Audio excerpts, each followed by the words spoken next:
오늘은 2021년 1월 3일, 2021년에 들어서 첫 번째 맞는 주일이고, 이 첫 번째 맞는 주일에 함께 말씀을 나누게 된 성경은 누가복음의 말씀입니다. 누가복음의 처음에는 물론 예수님의 탄생과 관련된 이야기들이 등장하고 있습니다. 이 이야기의 대부분은 우리에게 아주 익숙한 내용들입니다. 그리고 지난 성탄절 기간에 읽었던 성경이기도 하죠. 오늘 그 가운데 읽은 부분은 마리아에게 천사가 나타나서 세상에 구원을 주실 하나님의 아들을 낳게 될 것이다 하는 소식을 전해주는 그런 부분입니다. 예수님이 오시는 소식이 마태복음에서는 천사를 통해서 요셉에게 전해지고, 그리고 누가복음에서는 마리아에게 천사가 와서 소식을 전하는 장면이 각각 소개되고 있습니다. 여러 가지 디테일한 부분에 있어서 차이가 있지만은 예수님의 탄생의 서막을 알리는 이 이야기들 중에는 예수님의 부모가 된 요셉과 마리아의 절대적인 하나님께 대한 순종의 이야기가 주제를 이루고 있는 것을 보게 됩니다. 마태복음과 누가복음의 세부적인 내용은 조금씩 차이를 보이지만 천사가 전하는 소식에 대한 요셉과 마리아의 반응은 거의 비슷하다고 볼 수가 있습니다. 처음에는 물론 당황하게 되죠. 너무 뜻밖의 소식입니다. 그리고 이 뜻밖의 전혀 예기치 않았던 이 소식은 이후로 그들의 삶에 대단히 큰 영향을 미칠 수밖에 없는 그런 소식이었습니다.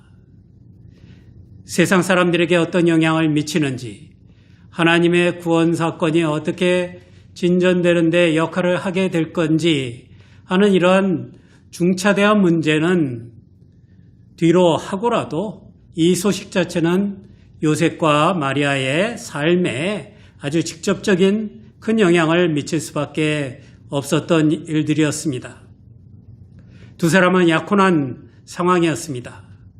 이렇게 약혼한 이들에게 약혼녀의 뜻밖의 임신 소식은 굉장한 충격이었을 것입니다. 그로 인하여서 이들의 삶이 겪어야 할 일, 그리고 치러야 할 희생, 감내해야 할 이웃들의 눈초리가 결코 가벼운 문제가 아니었습니다. 새로 가정을 꾸리게 된 이들의 삶에 이 소식은 어떤 영향을 미쳤을까? 이들의 관계에 어떤 영향을 주고 이들의 신뢰에 대해서 어떤 영향을 주었을까 생각을 하게 됩니다. 자세한 내용을 알지 못하면서 수상한 사건의 낌새를 알아차린 주변 사람들은 이들을 어떤 눈으로 바라보았을까 하는 것도 짐작을 해보게 됩니다. 이 사건은 이들에게는 은연중에 지어진 주홍글씨가 아니었을까 하는 생각을 당연히 하게 됩니다. 그러나 요셉과 마리아는 최초의 당황과 충격을 이기고 나서 그 다음에 앞으로 올 자기들이 치러야 할 희생을 감내하기로 하고 하나님의 계획에 순종하겠다고 천사에게 응답을 합니다. 그래서 복음서들은 이들의 희생과 순종의 바탕 위에 아기 예수 그리스도께서 오셨음을 담담하게 묘사하고 있습니다. 그러나 그 묘사가 담담하다고 해서 요셉과 마리아가 당면했던 선택의 어려움과 그들이 치러야 할 희생이 가벼운 것은 아니었습니다. 그리고 이 담담함으로 모든 것이 덮여버리지는 않았습니다. 당황과 충격, 희생과 수치를 무릅쓰고 순종의 길을 선택한 마리아의 이야기가 오늘 우리가 읽은 누가복음 1장의 이야기였습니다. 이 이야기를 읽으면서 과연 하나님의 뜻을 이루는 순종이라고 하는 것은 무엇인지, 그것을 걷기 위해서 어떤 것들이 필요한지 하는 것들을 생각해 보는 시간이 되기를 원합니다. 여러분, 순종은 제일 먼저 하나님의 뜻을 분별하는 데서부터 시작하게 됩니다. 우리가 순종한다는 것을 약간 부정적으로 바라보는 경우가 있습니다. 순종이라고 하는 것은 자기 의지를 꺾는 것입니다. 그리고 하나님 혹은 다른 권위자의 말을 따르는 것이기 때문에 이것을 수동적인 삶의 자세라고 생각을 하게 됩니다. 그리고 자기 주장을 꺾는 일이기 때문에 자기의 주관이 뚜렷하지 않은 사람들이 하는 일이라는 생각을 하게 됩니다. 때로는 나보다 더 큰 힘과 더 많은 권위를 가진 사람들에게 압도되거나 혹은 위협과 두려움을 느껴서 그래서 어쩔 수 없이 따르는 경우도 많기 때문에 약한 사람들의 선택이라고 생각을 하기도 합니다. 그러나 하나님께 순종하는 것은 그런 위협이나 그런 권위에 눌려서 두려움 때문에 복종하는 것과는 다르다는 것을 우리가 압니다. 여러분, 하나님의 뜻은 사람에게 강요되지 않습니다. 하나님께서는 길을 제시하고 그리고 그 길에 동참할 것을 요구하시지만은 그 최종적인 선택은 늘 우리에게 맡겨두고 계십니다. 그렇기 때문에 하나님의 부르심에 응답하거나 요청에 순종하기 위해서는 믿음에서 나오는 지혜로 훈련되어 있을 필요가 있습니다.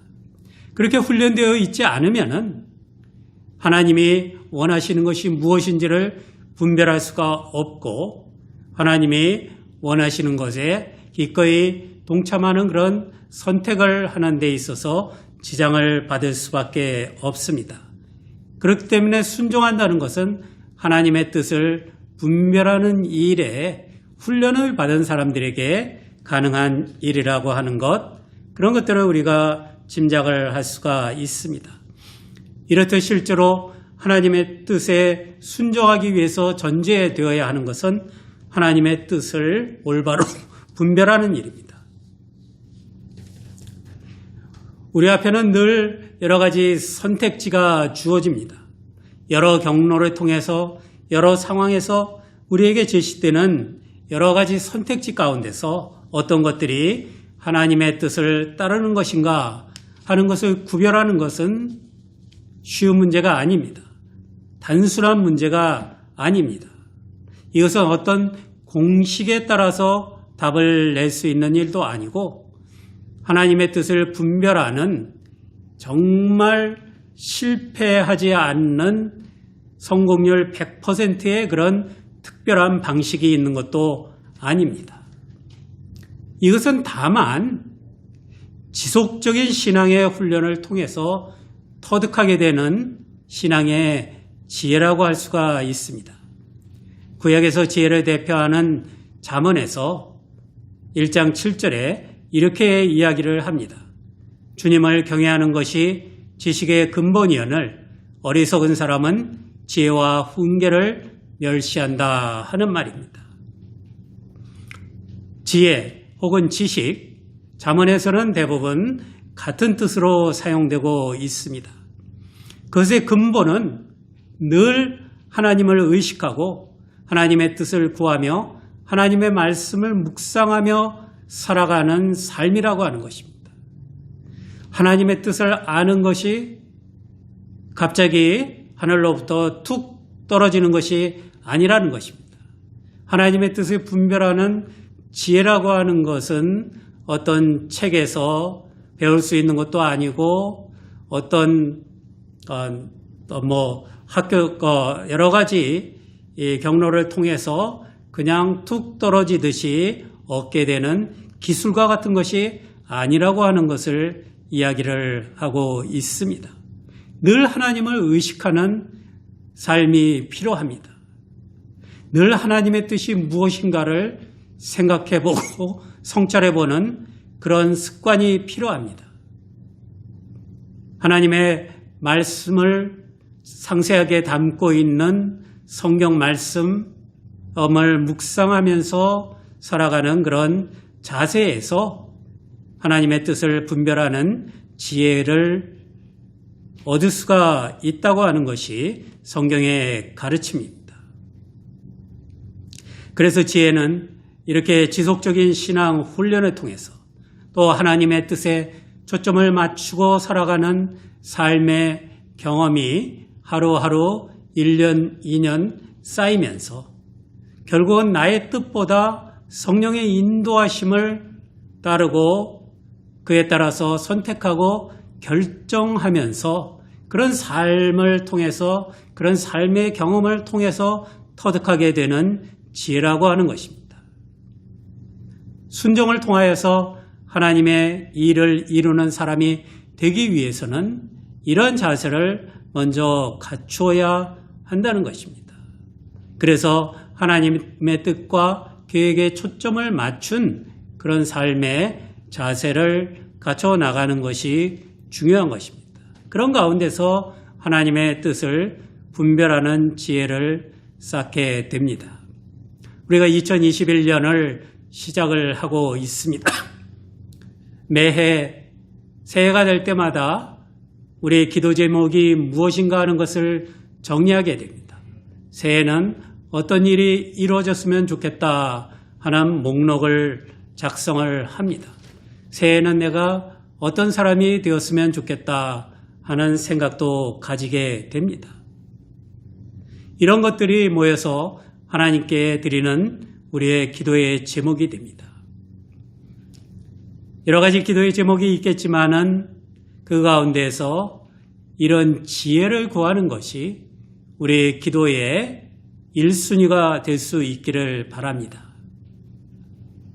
세상에 여러 가지 삶을 풍요롭게 하고 나의 지위를 높이고 많은 사람들에게 인정을 받는 그런 길에 대한 그런 길을 찾아나가는 지혜도 우리 삶에 도움이 되지만은 무엇보다도 하나님의 뜻을 올바로 분별하고 깨달아 아는 그런 지혜를 얻기 위해서 그 지혜를 주십시오.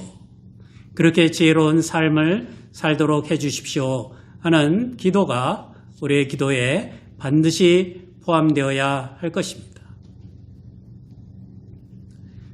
마리아와 요셉의 이야기를 통해서 우리가 순종에 대해서 배우는 두 번째는 눈앞의 손해와 희생을 두려워해서는 순종할 수가 없다고 하는 것입니다. 하나님의 뜻을 이루는 순종에 가장 큰 장애가 되는 것이 무엇입니까? 나에게 손해가 되는 것을 피하려고 하는 우리의 생각입니다. 희생하는 것을 싫어하는 우리의 습성입니다.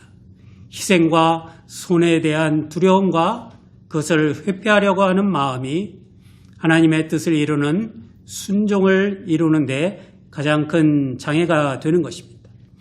요셉과 마리아가 가장 먼저 부딪힌 문제가 뜻하지 않게 전해진 소식 때문에 당황하게 된 것이라면은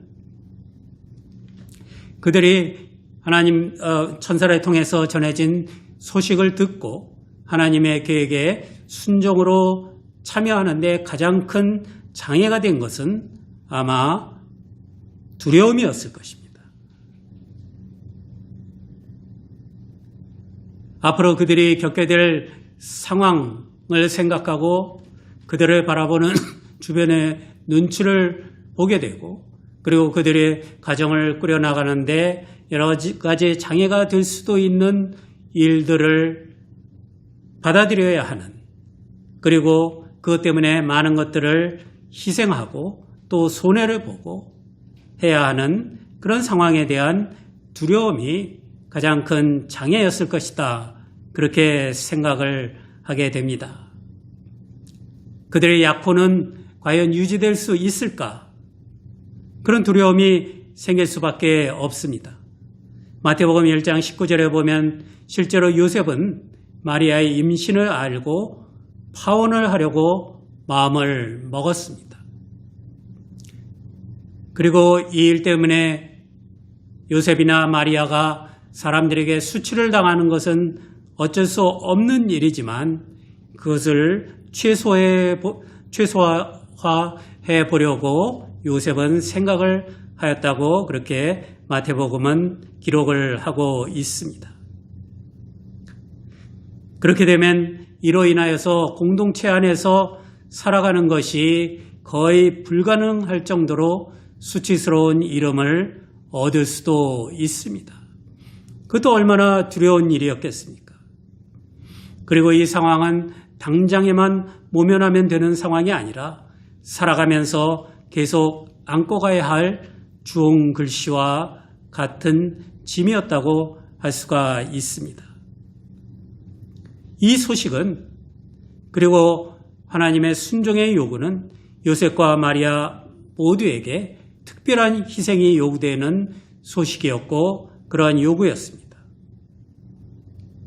그들이 주의 눈길을 더 두려워했더라면 그리고 그들의 삶에 끼칠 피해 때문에 주저했더라면 예수 그리스도의 나심이라는 하나님의 구원의 역사의 결정적인 사건이 그들을 통하여서 드러날 수가 없었을 것입니다.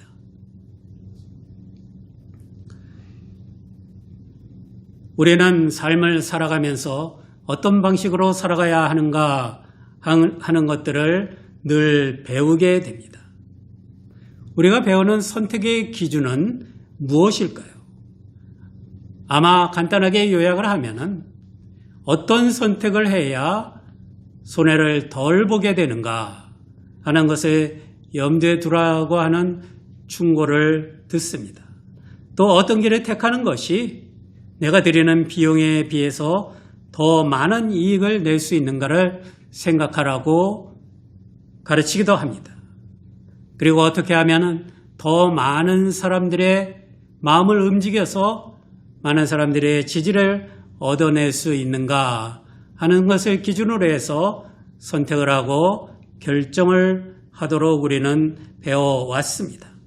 그것이 선택을 하거나 결정을 하는 데 있어서 가장 현명한 태도라고 믿고 우리는 살아갑니다. 그러나 세상에서도 바른 길을 걷기 위해서 대가를 치러야 하는 경우가 많습니다. 희생을 치러야 하는 경우, 손해를 봐야 하는 경우도 많습니다. 그리고 주의 지지를 받는 것이 아니라 주의 눈총을 받으면서 그 길을 걸어가야 하는 경우들도 많습니다. 그렇기 때문에 희생과 손해를 두려워하고 주의 평판에만 신경을 쓰고 이익이 무엇인가 하는 데만 우리의 마음이 가 있다면 우리는 결코 바른 길을 택할 수 있는 용기를 낼 수가 없습니다. 희생과 손해를 피하고 주의 눈길을 의식하기 때문에 하나님의 뜻을 이루는 순종의 길에서 잘못된 선택을 하는 경우가 우리 주변에 또 우리 삶에 얼마나 많이 일어나고 있습니까? 그러나 요셉과 마리아는 그들이 지고 가야 할 오해와 희생에도 불구하고 하나님의 뜻을 이루기 위한 하나님의 부르심에 순종으로 응답을 하였습니다. 그리스도의 오심이 아무런 자랑할 것도 없고 지식이나 재산이나 권력이나 명예에 있어서 별로 드러내어서 남들에게 존경을 받을 것이 없는 요셉과 마리아와 같은 사람들의 희생을 두려워하지 않고 손해를 무릅쓰고 주변 사람의 눈총에도 불구하고 하나님의 뜻을 따르기로 결심하는 이런 평범한 사람들의 순종 위에 하나님의 구원의 역사는 그 열매를 맺기 위한 싹을 틔우게 된 것입니다.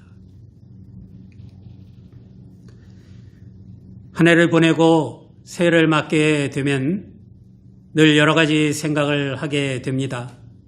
새해 거는 소망과 기도가 매우 중요한 때입니다. 그렇지만 또 한편으로는 한 해를 보내면서 지난 해를 돌이켜보고 때로는 후회와 아쉬움을 갖게 되는 것, 그 또한 이때 우리가 늘 경험하는 일입니다. 때로는 우리는 그렇습니다. 지난해 한 해만 돌아보는 것이 아니라 우리가 살아온 지난 시간들을 한번 돌이켜 보기도 합니다. 꼭 이런 때가 아니라 뜬금없이 그런 생각에 빠질 때가 있습니다. 그럴 때 종종 그런 생각에 빠지기도 하죠. 만일 그때 그 상황에서 내가 다른 선택을 하였다면 어떻게 되었을까? 나는 좀 더 편안한 삶을 살아가고 있을까? 나는 좀 더 높은 위치에 있을 수 있었을까? 나는 좀 더 많은 것들을 달성할 수 있었을까? 그런 생각을 하게 됩니다. 사람에 대한 생각들도 있습니다. 그때 만난 이 사람과 이런 관계를 맺었더라면 우리의 삶에는 어떤 변화가 있었을까? 그것이 더 좋은 선택이었을까? 그렇게 궁금해하기도 하고 아쉬워하기도 하고 후회하기도 하는 것이 우리들의 보통 사람들의 삶의 한 부분입니다. 사람을 만나는 일, 또 학교에 진학하는 일, 직장을 선택하는 일, 사업상의 결정을 내리는 일, 그런 모든 일들, 그런 상황 속에서 이런 후회 또는 아쉬움이 있게 마련입니다. 다른 선택을 하고 다른 결정을 했더라면 달라지지 않았을까? 더 좋아지지 않았을까? 더 풍요로워지지 않았을까? 더 많은 사람들의 존경과 지지를 받고 있지 않을까? 그런 생각을 누구나 안고 살아가게 마련입니다. 또 지난 한 해 동안 가장 아쉬웠던 일이 무엇인가 하는 것들도 생각해 봅니다. 참 여러 가지가 있을 것입니다. 누구에게나 참 좋은 기회라고 생각되는 그런 일들이 닥쳐오는데 그것을 잘 활용하지 못해서 생겨나는 아쉬움이 늘 우리의 몫이기 때문입니다. 하지만 조금 생각을 바꿔보면은 이런 것들이 과연 우리에게 가장 크고 큰 후회와 아쉬움으로 남을 필요가 있을까 하는 생각입니다. 우리는 인생을 살아가면서 아쉬움과 후회를 안고 살아갈 수밖에 없지만 중요한 것은 무엇을 아쉬워하고 무엇을 후회할 것인가 하는 것입니다. 아마 가장 큰 아쉬움이라고 한다면 잠언의 말씀처럼 어리석기 때문에 하나님의 뜻에 순종하지 못한 일들이 우리의 가장 큰 후회일 것입니다. 희생이 싫고 손해가 싫고 주변의 시선이 두려워서 하나님의 뜻을 따르지 못한 일들이 우리의 가장 큰 후회가 되고 가장 큰 아쉬움이 되어야 하는 것이 아닐까 생각을 합니다. 우리 인생에서도 우리가 가장 큰 교훈을 얻어야 할 일들이 과연 무엇이겠습니까? 내가 좀 더 얻을 수 있는 것을 얻지 못한 것에 대한 후회, 그것이 가장 큰 교훈이 될 일이겠습니까? 그렇지 않습니다. 하나님의 뜻을 분별하지 못하거나 하나님의 뜻을 외면한 상황들이 있었다면 그 상황들을 돌이켜보면서 다시는 그런 후회를 남기지 않기 위해서, 다시는 그런 아쉬움을 남기지 않기 위해서 하나님께서 하나님의 일을 하기 위해서 우리를 부르셨을 때, 우리에게 하나님께서 이런 일을 하기를 원하신다고 소식을 알려주셨을 때 그것을 듣지 못한 아쉬움, 그것을 분별하지 못한 아쉬움, 그것에 순종하지 못한 아쉬움과 후회가 우리 삶의 가장 큰 후회이고 아쉬움이고 또 가장 중요한 교훈의 계기가 아닐까 생각을 하는 것입니다. 후회와 아쉬움이 없는 인생은 없습니다. 그러나 그 후회와 아쉬움이 보다 풍요롭고 보다 높임을 받고 더 많은 자랑거리를 만들지 못한 것에 대한 아쉬움이라면, 그렇다면 아직 우리의 믿음은 어린아이와 같은 상태에 머물러 있는 것이나 마찬가지라고 할 수가 있습니다. 2021년은 보람 있는 해가 되기를 원합니다.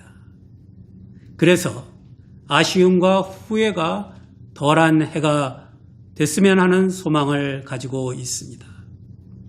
그러나 그 아쉬움과 후회라고 하는 것은 더 높이 올라갈 기회를 놓친 것 때문에 생기는 아쉬움이나 후회가 아니기를 바랍니다.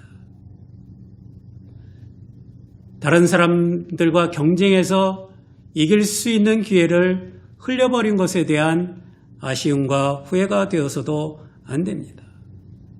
돈을 좀 더 많이 벌 기회를 그냥 놓쳐버린 것에 대한 아쉬움이 되어서도 안 될 것입니다. 오직 아쉬움과 후회의 대상이 되는 것은 하나님의 뜻을 분별하여 순종함으로써 그리스도의 사랑을 전할 기회를 흘려버리지 않을까 하는 두려움이 되어야 합니다. 그런 염려가 되어야 합니다.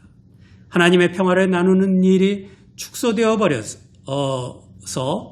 그래서 아쉬움을 남기는 일이 생기지 않도록 해야 합니다. 그리스도로 인한 참 기쁨과 치유와 축복의 소식이 고인물처럼 한자리에 머물러 있어서 퍼져나가지 못하고 많은 사람들에게 기쁨이 되고 많은 사람들에게 축복이 되고 많은 사람들에게 치유의 소식이 되지 못하는 것, 그런 것들이 아쉬움으로 남아서는 안 된다고 하는 것입니다. 우리에게 중요한 가치가 무엇인가 하는 데 대한 질문입니다. 한 해 동안 우리는 무엇을 염려하면서 또 무엇을 바라면서 살아가겠습니까? 우리에게 있어서 가장 중요한 과제는 이 한 해 동안 하나님께서 나에게 무엇을 원하시는가? 나를 통하여서 하나님의 구원의 역사를, 하나님의 뜻을 어떻게 이뤄나가시기를 원하시고 우리에게 오셔서 말씀하시고 또 우리를 그 일에 초대하시는가 하는 것을 놓치지 않을까 하는 것이 우리의 가장 큰 관심이 되어야 합니다. 그리고 그런 기회를 놓쳐버린 아쉬움이 남지 않는, 그것 때문에 후회하지 않는 한 해가 되기 위해서 우리가 깨어 있어야 합니다. 그렇게 아쉬움이 없도록, 그렇게 후회가 남지 않도록 열심히 살아가는 한 해가 되기를 기도합니다. 두려워하지 마십시오. 우리에게 무슨 두려움이 있습니까? 희생에 대해서 염려하지 마십시오. 주님께서는 우리를 위해서 모든 것을 다 내어주신 분입니다. 그리고 우리에게 더 많은 것을 약속하셨습니다. 바울은 현재의 고난은 장차 올 영광과 비교할 수 없다고 그렇게 이야기를 하였습니다. 그렇기 때문에 두려움 없는 순종을 통해서 희생과 피해를 아까워하지 않는 그런 순종을 통해서 하나님의 뜻을 이루고자 하는 열심을 갖고 이 열심이 흔들리지 않을 때 우리는 이런 아쉬움과 후회를 남기지 않는 한 해를 살아갈 수 있을 것입니다. 이 한 해를 열심히 살아나가고 나서 하나님 감사합니다. 우리가 하나님의 뜻을 이렇게 가깝게 깨닫고 그 하나님의 뜻을 따라서 두려움도 없이 염려도 없이 후회도 없이 끝까지 한 해를 걸어온 것을 감사합니다 하는 기도로 올 한 해를 마무리할 수 있도록 그렇게 새해를 시작하는 이 첫 주일에 순종에 대한 결심을 가지고 하나님의 뜻을 이루는 순종에 대한 결심을 가지고 나아가는 모든 우리 믿음의 식구들이 되시기를 간절히 축원합니다. 아멘. 기도하겠습니다. 하나님 감사합니다. 올 한 해 아쉬움과 후회를 남기지 않는 한 해가 되기를 원합니다. 많은 것을 얻지 못해서 후회하는 것이 아니고 더 풍요롭지 못해서 아쉬워하는 것이 아니라 하나님의 뜻을 분별하고 하나님의 계획에 따라서 순종하면서 나아가서 하나님의 뜻을 이루어 드림으로써 이런 순종에 대한 아쉬움과 후회가 남지 않는 한 해가 될 수 있도록 저희를 지켜주시옵소서. 오늘 예배와 함께 저희들의 삶을 주님 앞에 드립니다. 주님의 일을 위해서 저희들의 삶과 모든 것들을 사용하여 주시옵소서. 오늘도 예배와 함께 드리는 예물을 주님께서 받으시고 기뻐하실 줄 믿습니다. 기도의 제목을 하나하나 살펴보시고 응답하여 주시며 고쳐주시고 필요한 것들을 채워주시고 주님을 따라서 살아갈 수 있는 믿음의 용기를 더하여 주시옵소서. 예수 그리스도의 이름으로 기도합니다. 아멘.